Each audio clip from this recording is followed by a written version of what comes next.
So without further ado, our own really, completely, absolutely wonderful Troy Van Beek.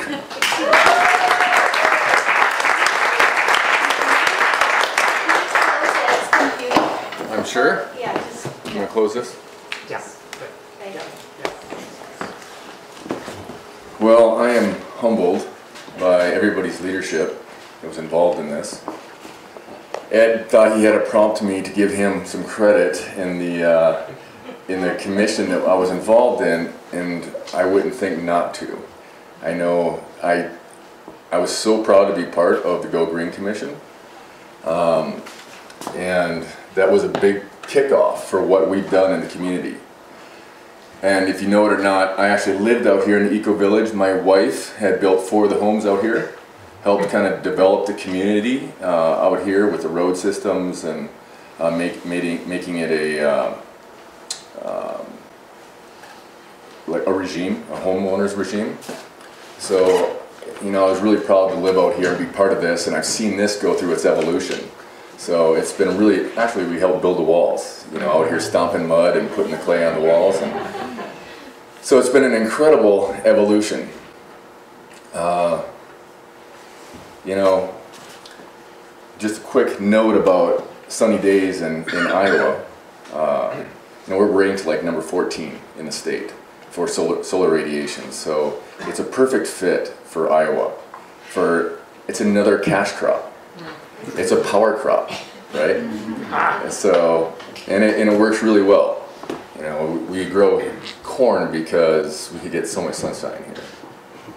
But I do want to just give Ed some credit, because I've been humbled by his leadership in the community, and from the very start, man's in the energy industry, and it's been, you know, I've been part of it because of Doug Greenfield and attending their Christmas parties. And let you know, I just had ours last night for our company, so I'm a little weary. We were up late, great time. But it's great to be kind of like passing the baton, and we're like revolutionizing the energy industry. So it's been a blast. But what I wanted to do, the big part of what I wanted to do, was tell you a little bit about where we've come from, what we're doing, and where we think it's going. And one of the things that I want to express is the power that we have. And at Ideal Energy, we say we're giving you the power. You know, just by the nature of our products that we're offering, we're giving you the power. And here in Iowa, that is a really amazing opportunity. The political opportunity that we have to meet with our politicians, because we're a swing state, it's unprecedented. If I was in another state, I wouldn't have the opportunities that have been afforded to us here. So it's just an incredible opportunity. Let's see if this will work.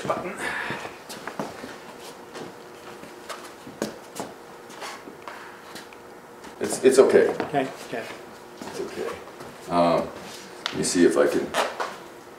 Oh, that should be pushing me forward. Oh, let's see here. So, for those of you who don't know me, I have a background in one of the finest elite fighting forces in our nation. And so that's given me a real interesting perspective, not only on team, but really why we go to war. So that has really sculpted, you know, my perspective on what I've been doing and why. So I actually worked on a high-risk personal protection detail guarding Hamid Karzai, the president of Afghanistan. He was one of the most wanted men on the planet when I was guarding him. So we had to take our job pretty seriously. And you can see, he didn't go anywhere unless he had this following him. My job, I was the lead sniper on that detail. And I just want to give you a little background that, you know, we followed him everywhere we went. I mean, everywhere he went, we'd go and do a recon and prepare the area for him. And it was a very high-risk situation. There was bombs going off all the time. People lost their lives. Bullet holes in every building. And it was because of that that I started to really recognize that there is an incredible separation between those that have something and those that don't. And what really causes war, it's scarcity. And you know, what can we do about that? So I ended up coming here because I knew there was something more that I could do.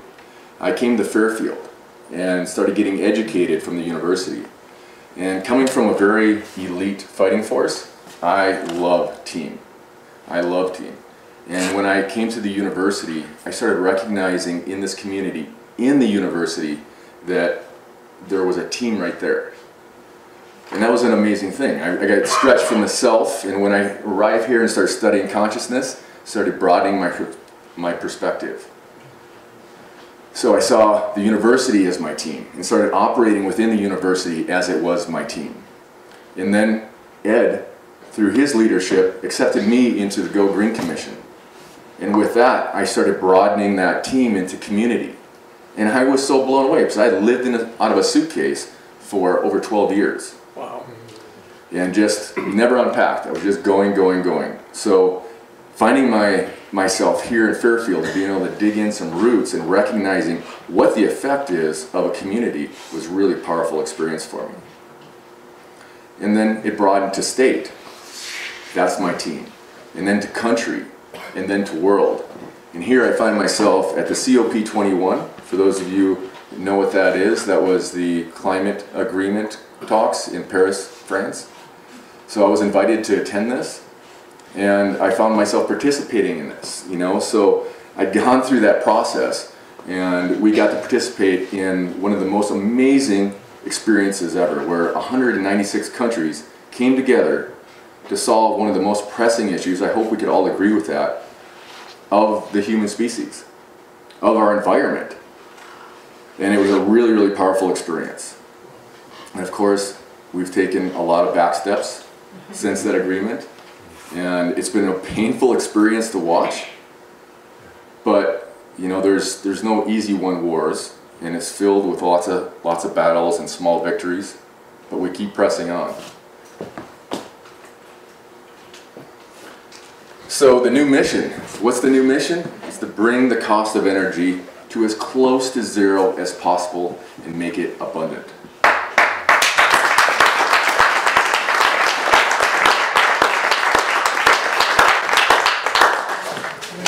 And we can do this, and we've been doing it time and time again through our projects. So this can be done, and just to give you a little foresight into what we see, what has been our inspiration and our vision, is that automation is gonna happen, right? It's happening regardless if we want it or not. And more of our day-to-day experiences are becoming automated. Well, as we add renewable energy into that experience, as we add solar and wind and renewable energy to that automation process, we're creating abundance, absolute abundance. So these, you know, the economy that we were talking about, what Jacob was mentioning and what Ed was saying, you know, bringing money back into our economy. Typically, this energy is energy that is paid for and the money leaves the community. Well, we want it to stay right here. And we're working on this project here with Seed Center to update the solar on this place, but we're doing this on all kinds of scales. And I want to get into some of those projects.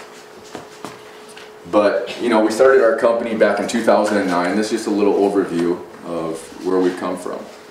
But in 2009, and this is my civilian SEAL team, their solar team.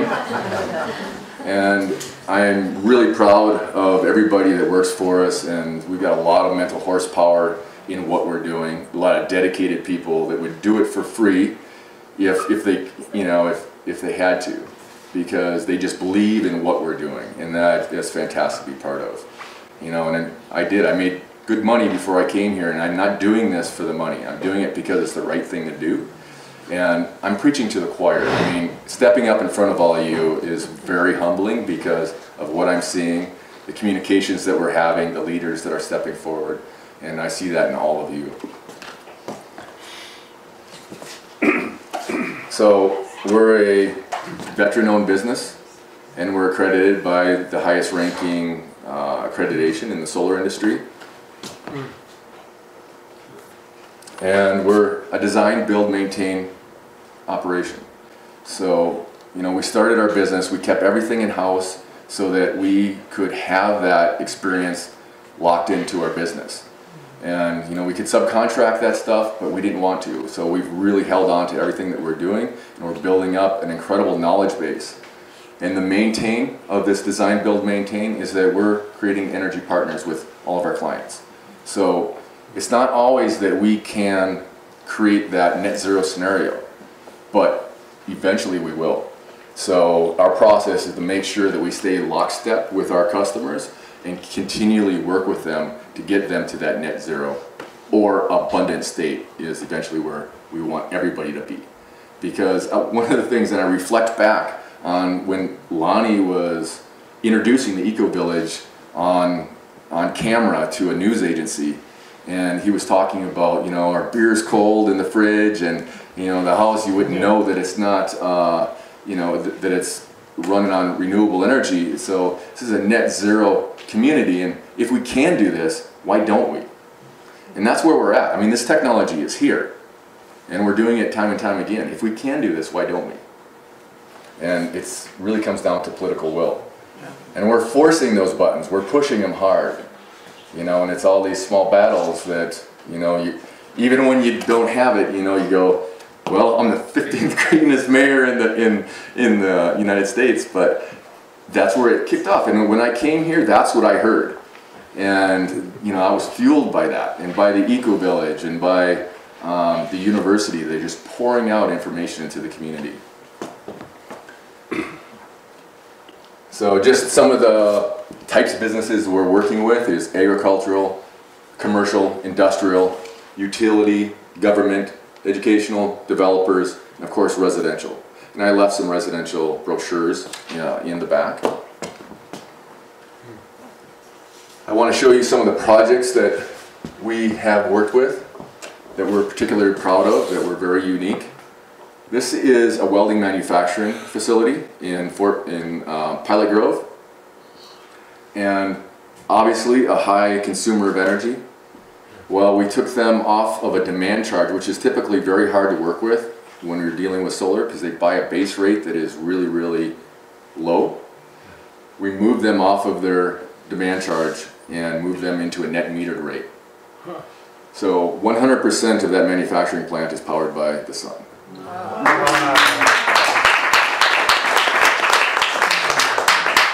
What's the total, Troy? That's 432 kilowatts. And they save nearly $100,000 a year. So think about that. That's money that would have otherwise went to a utility company, went to an amortized bank, you know, over the next 100 years because of the coal-fired power plant and out of the country. You know, that's the potential of that. But now it stays right there in the community. And matter of fact, Jenny Steffensmeyer, the owner of this facility, she's added more services for her employees. She's able to add more equipment that they need, health benefits. You know, that's the effect that we're talking about, adding that vitality to the community that is necessary.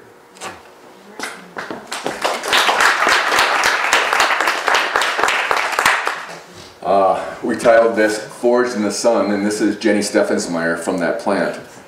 And, you know, some of her workers, and you can see that this started at $92,000, and obviously with an annual escalator, she's well over $100,000 in a short term. And 430 kilowatts, and we call it Forged in the Sun. Obviously it's a welding facility. But Amy, actually my wife, and our marketing director, had actually wrote an article, and it was published in Center of Welding Journal, which was really neat, you know. So we really utilize this, and it, you know, we can really influence people through what we're doing and hit the industries that they're involved in. So we utilize every bit of those opportunities to just kind of push that out. and this is a nationally publicated magazine, and we do that as much as possible. You might recognize Shaw's Vorys Manufacturing. It's right here in town. It's 2 blocks from Ideal Energy, right over on 9th Street. It's a 500 kilowatt installation, and again, 100% powered by the sun. This is another welding manufacturing facility. So it's one of the big players here in Fairfield. We're very proud of it.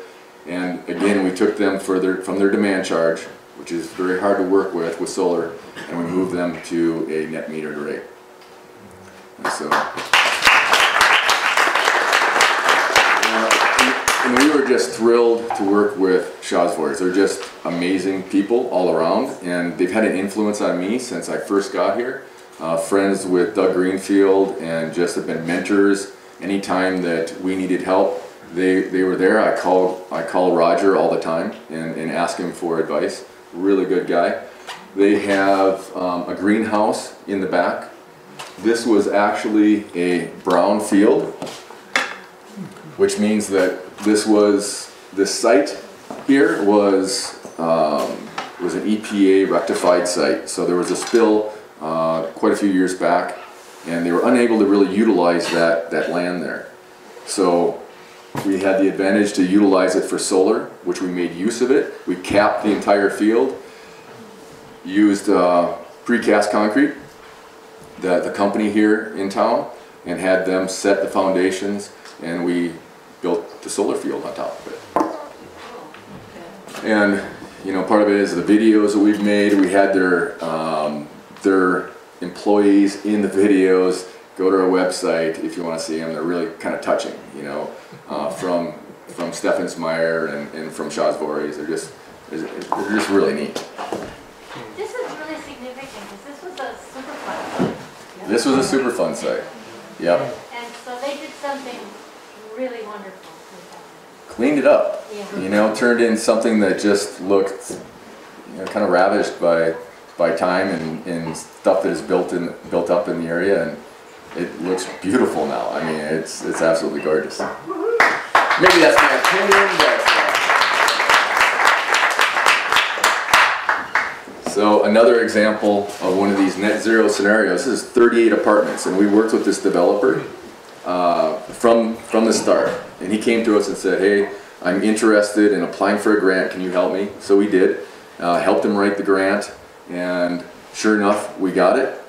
And we turned 38 apartments, which was a school, was going to be tore down. I mean, can you imagine the embodied energy that is in that schoolhouse? It is a bomb shelter, literally a bomb shelter. And if they would have had to tear it down, it would have cost hundreds of thousands of dollars and just lost material, you know. So, and I'd say hundreds of thousands of dollars to tear it down, but you know, a lot of money to rebuild something like that.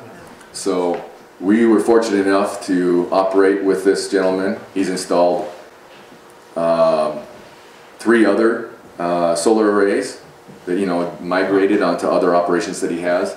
But this is 300 kilowatts, 2 parking structures, so he's got shaded parking, and net zero, all the apartments. So, very cool. So if we can do this, why don't we? Where is that? Where is that? It's in Fort Madison. So, because of that, we have the ability to influence people.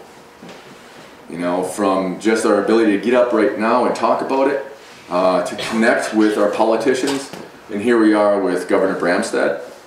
You know, these are political hot buttons, and this is the influence that we can have. And just to illustrate that, this is Senator Joni Ernst at Ideal Energy, and here we are talking about policy. We had the opportunity to do that with Senator Joni Ernst. That is Here.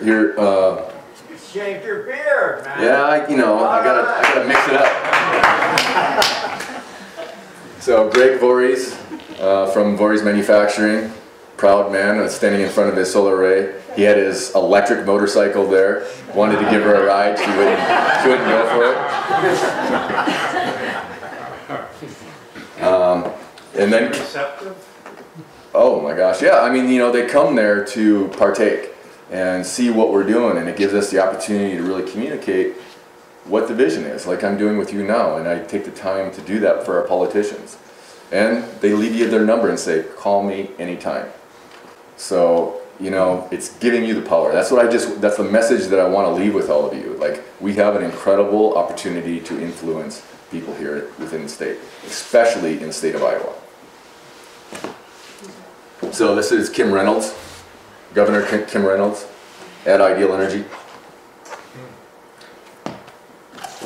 Tom Vilsack, Secretary of Agriculture. This is over at Jenny Steffens-Myers. And I can't remember what I wanted to add to that, but, oh, I do, now I recall. I listened to Tom Vilsack give a speech, and he was talking about communicating with the president of Jordan. And they were talking back and forth about agriculture, and he says, if I had agriculture here, we would have so much less conflict. And it goes back to, and it really clicked with me at that point, it's that war is, it is because of scarcity. Someone has something that someone does not, and we're willing to fight for it. And recognizing that in these impoverished areas, the real reason for conflict is because of that scarcity. And what we're doing here is creating abundance. Because of that process of automation, because of that process of adding renewable energy, empowering the grid in this way, we're going to be able to create goods and services for next to zero cost and move them around the planet for almost a zero marginal cost. And that's where it's headed. So when you can do that, when you can make the goods and services and you can transport them for next to zero, what do you need borders for? So this is the message I want to leave, is that this is the possibility. This is what drives me. This is why I would do it for free, because I believe that we can change so much in this process in a positive way. So I want to thank you. I want to thank everybody for inviting me here and being here and participating in what you're doing. And I'm open for questions if you have any.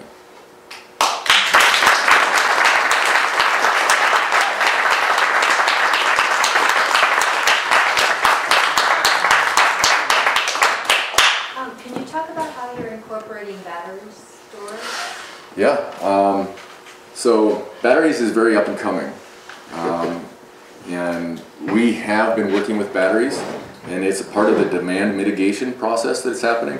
The demand rate is very difficult to work with solar. You know, the complaint you'll get from a utility company, not so much anymore, but it was always, well, solar only happens in the day, what are you going to do at night? Well, batteries are changing all of that, and it's coming on very fast. And this is, you know, we're working with batteries that are tested and true. We know what the technology is. Tesla is making that very abundant. They've been putting it in hundreds of thousands of their cars, and it's the exact same battery. You know, this is the stuff that is out there. So we utilize that technology to balance the grid, basically. So the really high demand rate, it's a very expensive part of your bill. Well, we just shave that off. So now you're getting all of your energy at a very low cost, which is that base rate that I talked about, and we're cutting off the most expensive part of it. And it doesn't have to be a lot of it, it's just the most expensive part. And that really changes the dynamics of solar, because now we can balance the grid instead of having that fluctuation. We just smooth all that out. And of course, you can utilize that on small scales.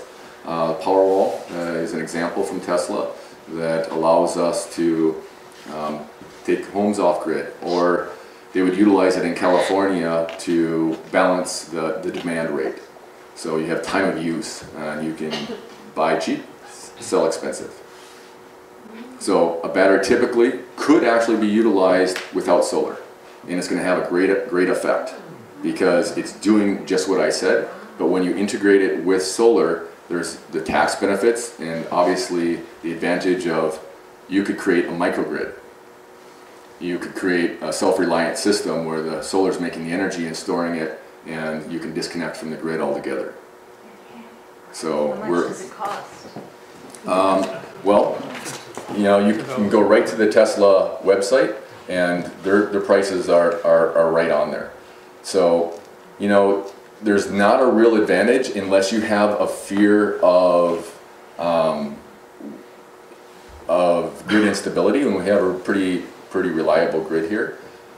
For a lot of the Alliant customers or Access Energy, you know, there's not a lot of loss of power. But if you want to be grid independent, it's within reach. Isn't one of the motivations for smart meters to allow the power company, Alliant in this case, to apply that higher rate at the peak usage hours to residential and other, you know, small businesses? Isn't that part of what's going on there? Well, they have put a cap on solar, and as far as the net metering, the smart meters go, what they're needing to know now is they've been used to for 100 years just pumping power onto the grid themselves. Now we're doing it. So they need to know how much and when that energy is coming online. And that's really a big part of that smart meter. It's why it's very necessary for solar installations to have the smart meters, because they really need to know when that energy is coming onto the grid. I'm old enough that I remember the first energy crisis in 1974, and everybody was carpooling and gas lines. And You don't look that old. And what I remember happening is everybody hunkered down, and everybody was super insulated, and plastic over the windows, and mattresses against the doors, and this and that and the other thing, save energy. And at the end of it, the energy company, I was living in New York State at the time, it was Niagara Mohawk, and they said, y'all did a great job, and we didn't make much money because you saved so much, so we're raising rates. So where do energy companies, utilities, are they cooperative? Are they working against you, working with you? How do we Well, move all you got to this understand that they're not super excited about us Yeah. going 100% solar like I preach, and I'm really excited about. Yeah. And if they want to raise the rates, that just makes it a quicker transition for us. You know, so let them raise the rates. You know, we really do have low rates here. So as they tick it up, it just makes payback so much faster, and we can make you self-reliant. But it seems like it would be great if we could build policies that made us all working towards the same goals. Oh, I agree. You know, and the utility grid, honestly, in my opinion, should be a state or federally run institution. Our roads are, you know, it's literally the same thing. So if our utility grid was the same type of operation as the road systems, then I think that we'd be in a much better place. Eventually, I believe that that's a real possibility, because this is coming on too fast for the utilities to really adjust to. And I think that it's a possibility if this floods on so fast that they're going to lose their market share, and then the state could step in. I could be speaking out of turn, but if I was to look into my crystal ball, I would anticipate something like that. Ed? Troy, how many jobs have you created since the beginning? How many megawatts of power has the company installed? And what is the percentage of the electric portfolio in Iowa now? Those are good questions.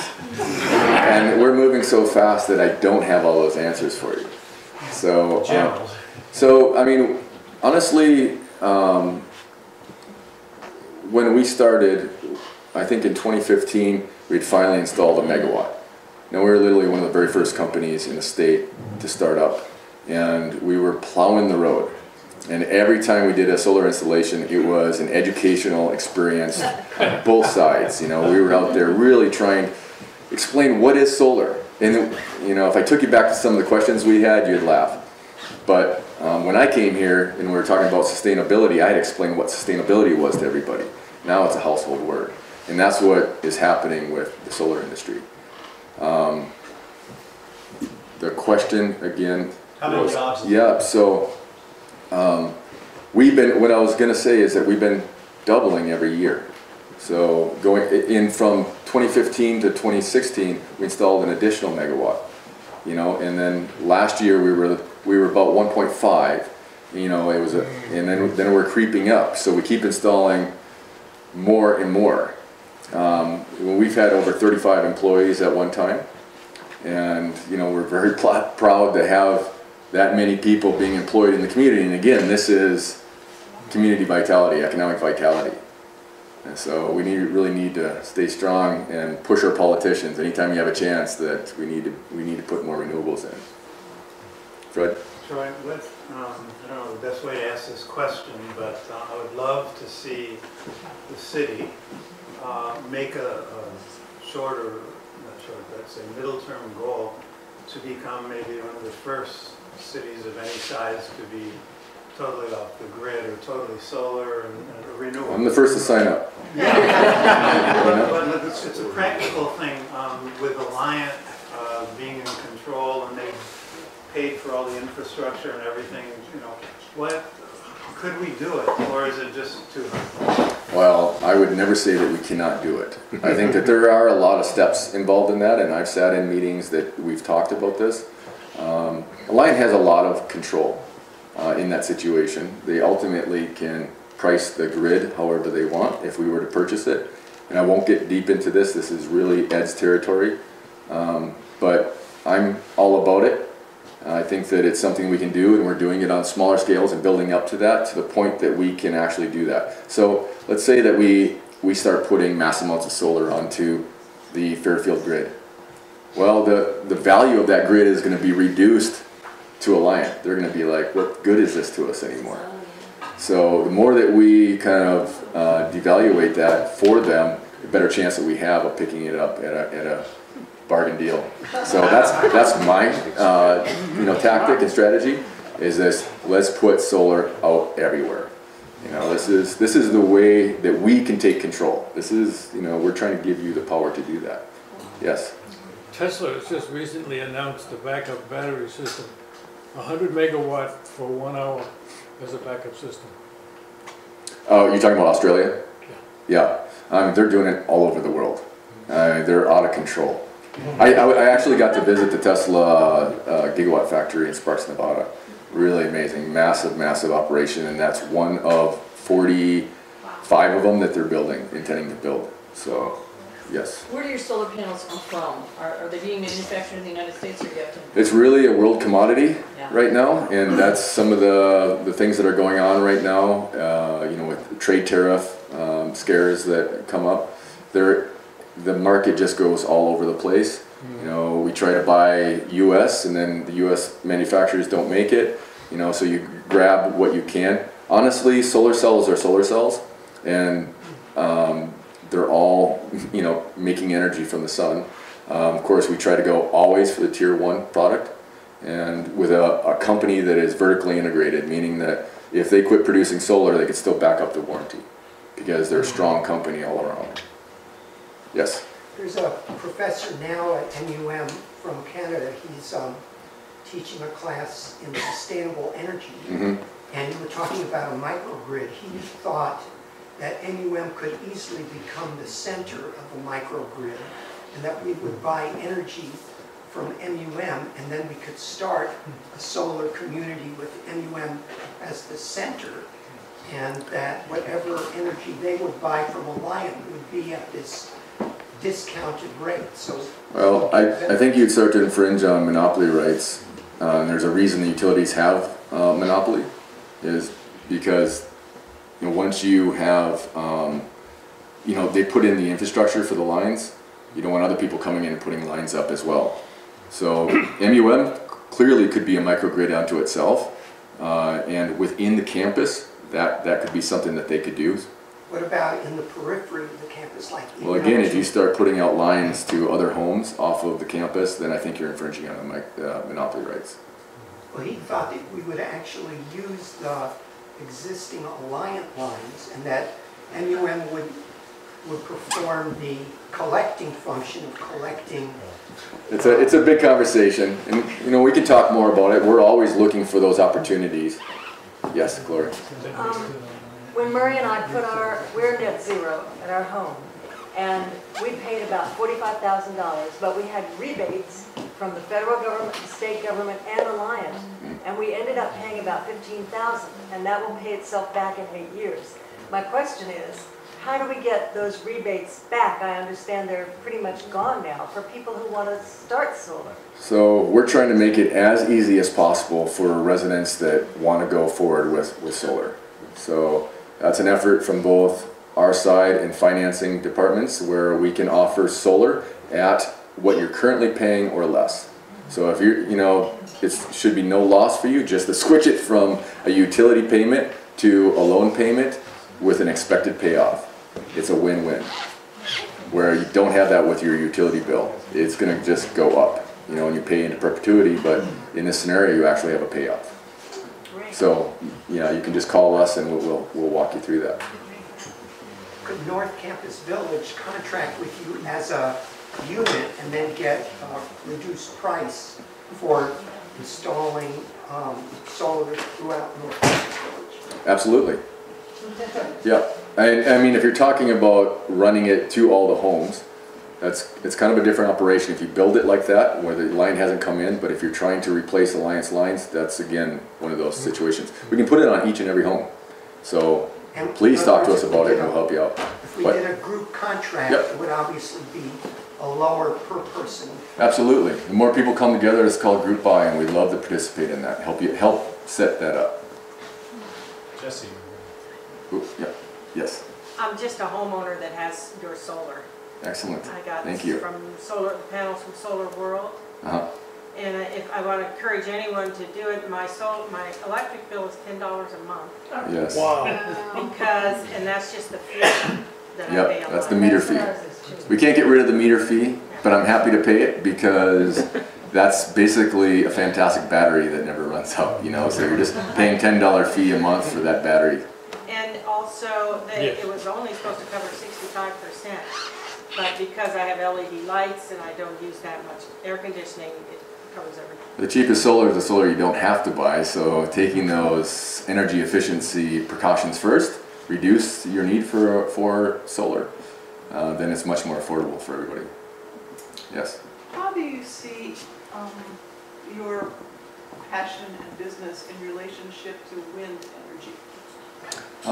Wind, I think, is a viable solution. We started with wind, and I think in certain circumstances it's a very good way to work with the night load, because wind often kicks up at night.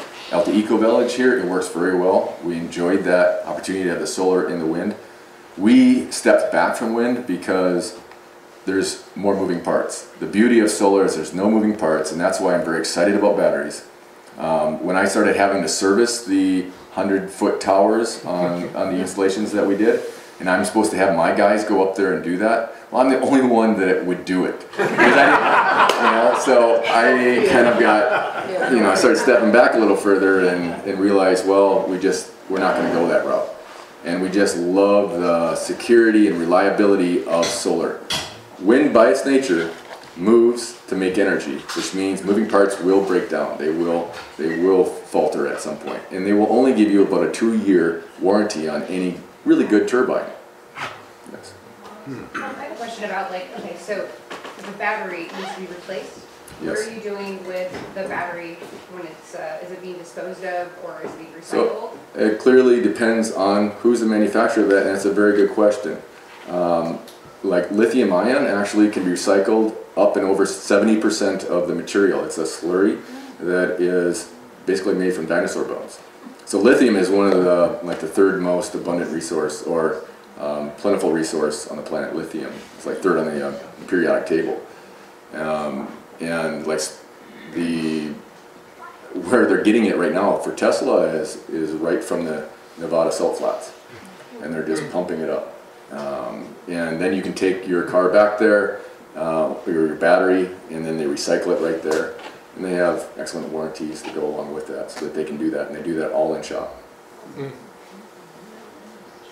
Yes? So what you mentioned about residential, even with the now have, because I think you can only generate 70% of the bill for the last 12 months or so. Say that again? You said you think you can basically have the same monthly payment as a solar system as what you were paying the year. And that's including the cap that they put on there, right? So it doesn't mean that you can't generate all of your energy. It just means that they're only going to pay you for that you know, they're going to cap that at what they're going to give you at the full net metering rate. So you can work with that and still end up with a good return. It's just that you have to overbuild a little bit to get that full net meter value back. And there's an equation that we come up with so that it comes out really well for you. So we can work with this. And you know, we were one of the companies that blew the whistle when this was happening. And thank God we were watching, you know, everything that was happening, and we recognized what Alliant was trying to do, and I think we really got them to step back. So we ended up with something that was much better than what they were originally proposing.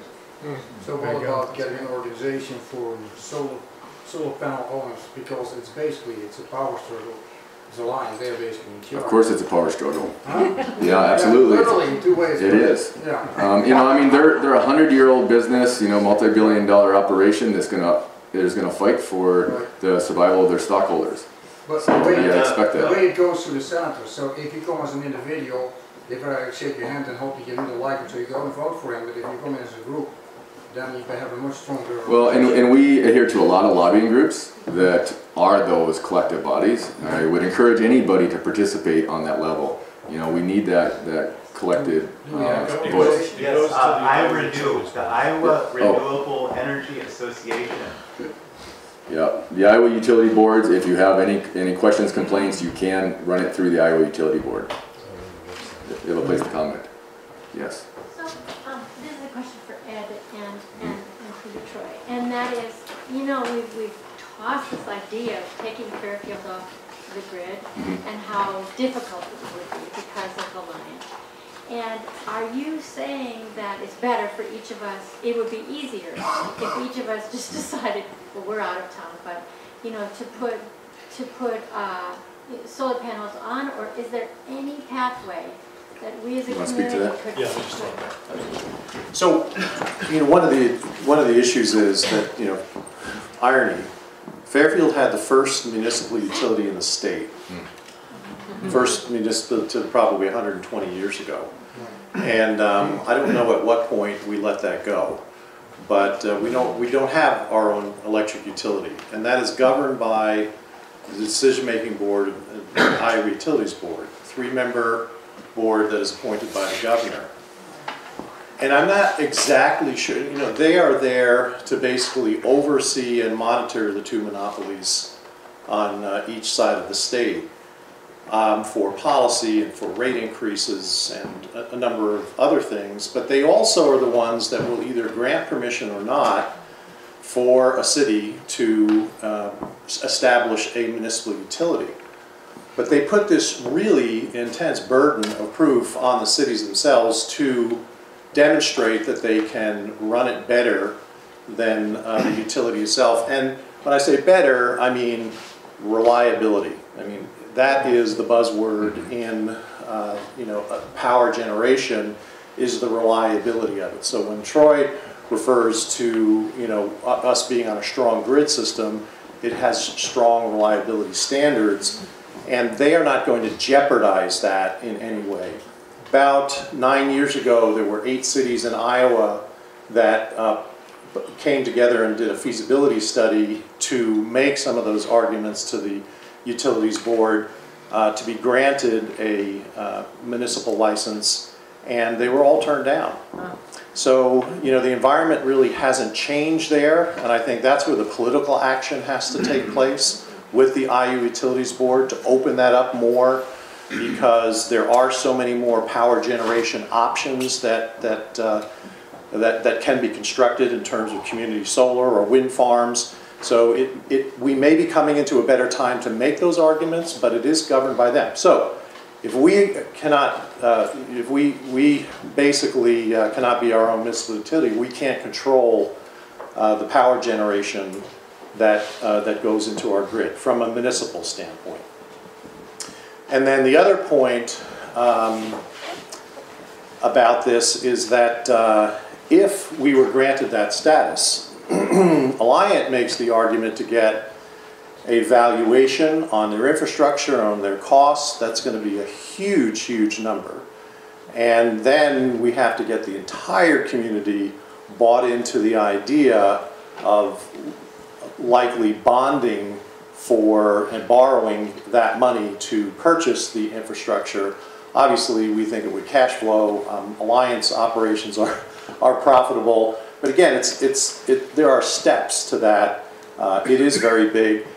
You know, as a government, we want that. When we structured our last contract with Alliant, we had gone a year and a half without a contract because we wanted to wait until that feasibility study was over.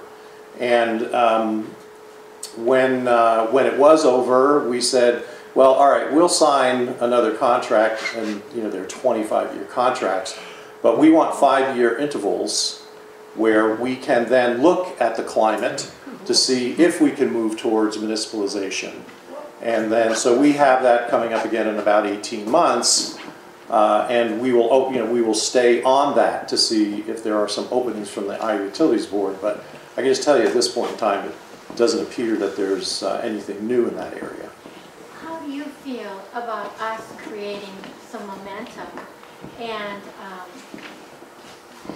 you know, a campaign?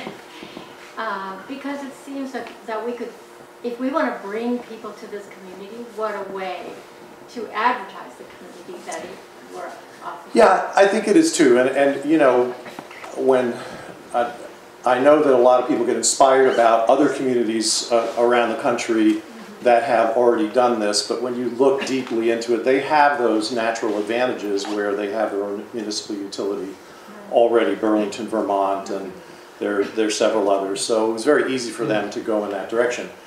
Again, political action and political voice to the Iowa Utilities Board, I think is something that should be explored. But they're just appointed, right? Yeah. They're not elected. They're appointed. So really, what power do we have over them? Well, they have power. They are the governing. They're the What governing. power do we have over them? We can't not elect them. No, yeah, well, you can elect a different governor that will appoint essentially a utilities board that will support you know, more municipalization. Their own board, or did they just carry on? They can. It's true. They do continue on, and I think they might actually have, I'm not sure what the appointment years are, but they may be an overlap, so they may continue. It's not necessarily such a political type of a position, but if there are issues like that, yes, and I would say bring it up to your gubernatorial candidates to support more of that decentralization. And state senators.